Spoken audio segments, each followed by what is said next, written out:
নির্বাচন সংস্কার নিয়ে কথার লড়াই, ফ্যাসিবাদ উত্থানের শঙ্কা, সব মিলিয়ে নতুন সমীকরণ, সংকটের ইঙ্গিত। রাজনৈতিক দলগুলোর যুক্তিতর্কে গরম রাজনীতির মাঠ। শহীদ রাষ্ট্রপতি জিয়াউর রহমান শুক্রবার রাজধানীর ইস্কাটনে লেডিস ক্লাবে পেশাজীবীদের সম্মানে বিএনপির ইফতার মাহফিলে যুক্তরাজ্য থেকে ভার্চুয়ালি যুক্ত হন দলটির ভারপ্রাপ্ত চেয়ারম্যান তারেক রহমান। স্বৈরাচারের দোসররা রাষ্ট্র ও রাজনীতিতে পুনর্বাসনের সুযোগ পায় এমন কোনো পদক্ষেপ না নিতে অন্তর্বর্তী সরকারের প্রতি আহ্বান জানান তিনি। সরকারের এমন কোনো পদক্ষেপ নেওয়া উচিত হবে না যাতে রাষ্ট্র এবং রাজনীতিতে পলাতক স্বৈরাচারের দোসররা পুনর্বাসিত হওয়ার সুযোগ পায়।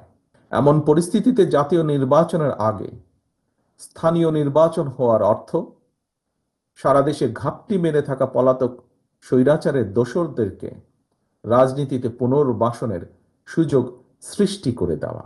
রাজনৈতিক উদ্দেশ্যমূলকভাবে সংস্কার ও নির্বাচনকে মুখোমুখি করা হয়েছে বলেও মন্তব্য করেন বিএনপির ভারপ্রাপ্ত chairman. Insect repellent master batch যুক্ত আরএফএল ওয়াট্রোব, কাপড় যত্নে রাখার নাম্বার 1 সলিউশন। বর্তমানে সংস্কার এবং নির্বাচনকে দৃশ্যত যেভাবে মুখোমুখি করে ফেলা হয়েছে, এটি নিঃসন্দেহে রাজনৈতিক উদ্দেশ্যমূলক। যারা সংস্কার শেষ করার পর জাতীয় নির্বাচন অনুষ্ঠানের কথা বলছেন, তাদেরকে উদ্দেশ্য করে বলতে চাই, যেটি শেষ হয়ে যায় সেটি সংস্কার নয়, কারণ সংস্কার কখনো শেষ হয় না। দেশের রাজনৈতিক অঙ্গনে গৌণ ইস্যুকে মুখ্য ইস্যু বানাতে গিয়ে নিজেদের অজান্তেই ফ্যাসিবাদী বিরোধী জাতীয় ঐক্যের মধ্যে সংশয় সন্দেহের জন্ম দেওয়া হয়েছে বা হচ্ছে। একই অনুষ্ঠানে বিএনপি মহাসচিব মির্জা ফখরুল ইসলাম আলমগীর দাবি করেন, দেশের চলমান সংকট নিরসনে একমাত্র পথ নির্বাচন। শুধুমাত্র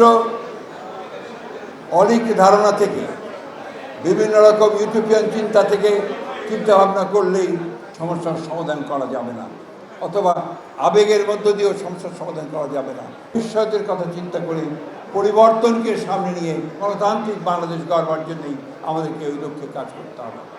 আমি সবাইকে আবার অনুরোধ করব যে আপনারা সবাই অত্যন্ত সচেতনতার সঙ্গে, সতর্কতার সঙ্গে আপনাদের ভূমিকা পালন করবেন। জনগণের কাছেও আমাদের আহ্বান থাকবে যে আজকে এই ট্রানজিশনাল পিরিয়ডটাতে আমরা যেন সবাই ধৈর্য ধরে শান্তির সঙ্গে এই ট্রানজিশনাল পিরিয়ডটা আমরা সামনে এগিয়ে নিয়ে যেতে পারি।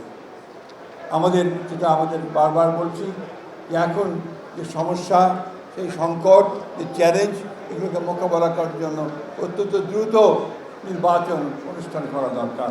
এদিকে রাজধানীর উত্তরখানে গরিব ও দুস্থদের মাঝে ঈদ সামগ্রী বিতরণ অনুষ্ঠানে বিএনপির সিনিয়র যুগ্ম মহাসচিব অ্যাডভোকেট রুহুল কবির রিজভী বলেন, গণহত্যার বিচারের পরে জনগণ আওয়ামী লীগকে ক্ষমা করলে তাদের রাজনীতিতে ফেরা নিয়ে বিএনপির আপত্তি নেই। যারা অপরাধী, অপরাধের বিচার হলে তারপরে জনগণ কাছে গিয়ে তারা জনগণ যদি তাদেরকে রাজনীতি করার সুযোগ দেয়, তো সেখানে তো আমাদের কিছু বলার নাই। যে লোক আওয়ামী লীগের নেতৃত্বে আসবেন, সে যদি অপরাধ না করে, সে যদি ছাত্র হত্যা না করে, সে যদি কোনো অর্থ লোপাট না করে, টাকা পাচার না করে, এইরকম লোক যদি নেতৃত্বে আসে, তাহলে সেই আওয়ামী লীগ কেন রাজনীতি করতে পারবে না? নির্বাচন পরবর্তী নির্বাচিত সরকারই দীর্ঘমেয়াদী সংস্কার করবে বলেও জানান বিএনপি নেতারা। আহমেদ সালেহীন, সময় সংবাদ, ঢাকা।